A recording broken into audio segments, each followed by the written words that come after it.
আসসালামু আলাইকুম। কেমন আছেন সবাই? নিশ্চয়ই ভালো আছেন। আমিও আপনাদের দোয়ায় অনেক ভালো আছি। আজ থাকছে আপনাদের জন্য অত্যন্ত গুরুত্বপূর্ণ আরও একটি আপডেট তথ্য। আজকের ঈদের দিন আজকে যে আপডেট তথ্যটি দিব সেটা আসলে শিক্ষা রিলেটেড তেমন কোনো কিছু না। একটা প্রতিষ্ঠানে 23 জোড়া যমজ এর উপস্থিতি বিদ্যমান আছে। তো সে বিষয়টি নিয়ে কথা বলবো যে সে প্রতিষ্ঠানটি কোথায় এবং 23 জোড়া যমজটা কীভাবে হলো সেই বিষয়টি নিয়ে কিন্তু কথা বলবো আজকের ভিডিওতে থাকবে আমাদের বিষয়বস্তুতে। তো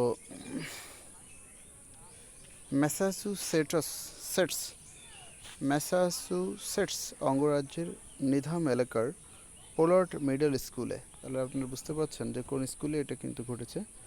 সচরাচর একটি প্রতিষ্ঠানে কতজন যমজ ভাই বোন পড়াশোনা করতে পারে?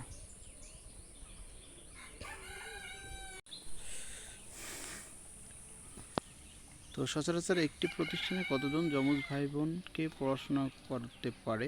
সারা বিশ্বের কথা চিন্তা করলে এই সংখ্যা খুবই বেশি নয়। কোনো একটি প্রতিষ্ঠানে একটি শ্রেণী যদি 23 জোড়া যমজ পড়াশোনা করে তাহলে সেটা অবাক হওয়ার মতো ঘটনা বটে। যুক্তরাজ্যের ম্যাসাচুসেটসের একটি প্রতিষ্ঠানে এমনটি দেখা গেছে। প্রতিষ্ঠানটির অষ্টম শ্রেণীর মোট শিক্ষার্থীর 10%ই যমজ। ম্যাসাচুসেটস অঙ্গরাজ্যের নিধাম এলাকার পোলার্ড মিডল স্কুলে গত বুধবার অষ্টম শ্রেণীর গ্র্যাজুয়েশনের অনুষ্ঠানে দেখা যায় এসব যমজকে। শিক্ষা প্রতিষ্ঠানটির অধ্যক্ষ টামাথা বিবো বলেন, 23 জোড়া 46 যমজের পাশাপাশি আরেক যমজের একজন আছে এই বিদ্যালয়ে। ওই ছাত্রীর যমজ ভাই পড়ে অন্য একটি প্রতিষ্ঠানে। বিবো বলেন, বিষয়টি সত্যি অস্বাভাবিক। আমরা অন্য যে কোনো বিদ্যালয়ে আমাদের এখানে সর্বোচ্চ 5 থেকে 10 জোড়া যমজ শিক্ষার্থী পেয়েছি। আমাদের প্রতিষ্ঠানের যে কোনো শ্রেণীতে 450 থেকে 500 শিক্ষার্থী পড়াশোনা করে থাকে।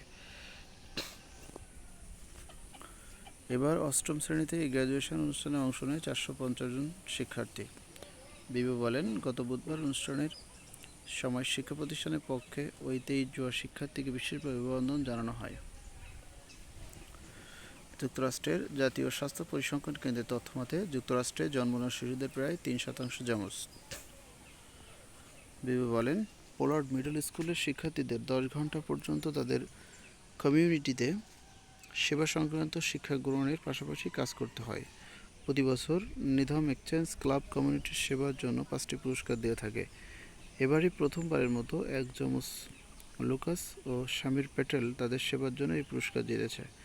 গ্র্যাজুয়েশন এ অংশ নেওয়া কয়েকজন যমজ বলেছেন, এই শিক্ষা প্রতিষ্ঠানে এত যমজ আছে জানতে পেরে তারাও বিস্মিত। ব্র্যাডেন মাহোনি তার যমজ বোন লরেন এই শিক্ষা প্রতিষ্ঠান থেকে অষ্টম শ্রেণীর গ্র্যাজুয়েশন অনুষ্ঠানে অংশ নিয়েছে।